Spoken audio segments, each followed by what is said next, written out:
Salut ma team d'été, j'espère que vous allez bien. Aujourd'hui on se retrouve dans une nouvelle petite vidéo. Donc aujourd'hui on va parler un petit peu de l'iPhone X, donc de la production de l'iPhone surtout. On va parler du prix, est-ce que son prix est justifié, c'est plus de 1300 €, sont-ils justifiés ou est-ce qu'il y a peut-être une petite carabistouille quelque part. Déjà les prix donc de l'iPhone X démarrent à 1159 et 1329 €, donc en version français, pour la version donc 64 Go et 256 Go, donc ce qui est un prix quand même assez gros, assez élevé, c'est quand même un SMIC et plus d'un SMIC pour certains, donc on va mettre ça au clair. Est-ce que donc ça les vaut vraiment par rapport au coût de production, marketing, à tout en fait, voilà. Avant de parler donc son prix final de production, nous allons parler de pièce à pièce, en version accélérée, vous inquiétez pas. Déjà il faut savoir que la pièce la plus chère est forcément l'écran OLED. L'écran OLED qui est produit lui-même donc par Samsung coûte donc 80 $ à produire. 80 $ sur chaque iPhone X. La puce A11 Bionic qui se trouve donc dans l'iPhone X coûte quand même 26 $ à produire et les 3 Go de RAM installés coûtent 24 $. Du côté donc du capteur 3D c'est 25 $ et de l'appareil photo arrière c'est 33 $. 33 $, merci.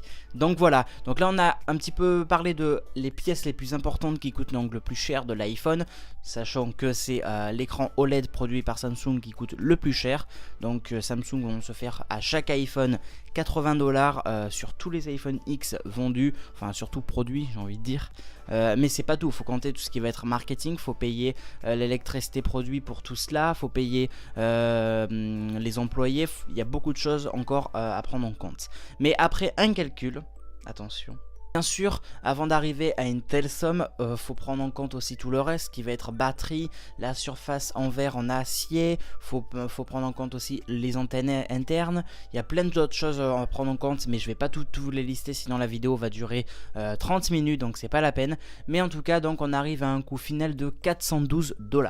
Sauf que du coup j'ai tout pris en compte, 412 $ pour la production, très bien, faut compter le marketing et tout le reste. Alors le problème c'est qu'on peut pas tout calculer comme ça, c'est pas possible, nous ne sommes pas Apple pour savoir tous les prix, mais en tout cas ce qu'il faut savoir c'est que l'iPhone X coûte bien plus cher à produire pour Apple cette année comparé aux autres iPhones précédents, mais forcément coûte plus cher pour les utilisateurs.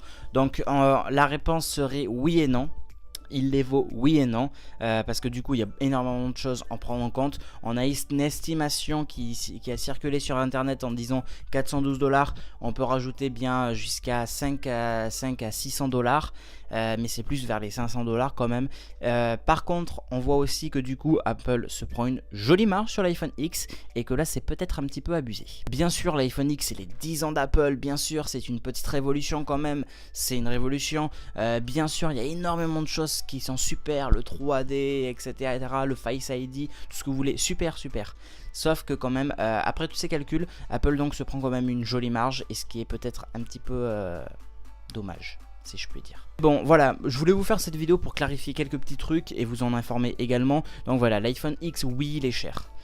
Son prix est à moitié justifié, donc on va finir sur ça. Son prix est à moitié justifié, même si Apple aime bien se prendre des petites marges, surtout quand je vois les AirPods par exemple à plus de 179 €. Bon Apple s'il te plaît là, tu pourras peut-être les baisser tes écouteurs.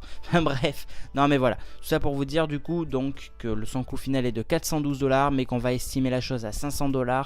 Mais bon, voilà. Sachant qu'il ne faut pas oublier, dollar et euro n'est pas la même chose. Il coûte 412 $ à produire, mais aux États-Unis, du coup, l'iPhone est à 999 $. Donc, et chez nous, il démarre à 1159 €.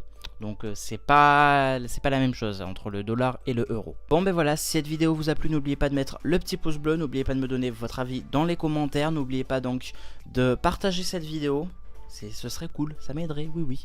N'oubliez pas donc de vous abonner et surtout d'activer la cloche pour recevoir les notifications. Et bien sûr, je vous dis donc à très bientôt. N'oubliez pas de me rejoindre avant sur les réseaux sociaux, Facebook, Twitter, Instagram et Snapchat. Tous les liens sont dans la description, sur mon site également. Et je vous dis donc à très vite dans une prochaine petite vidéo. Allez, salut!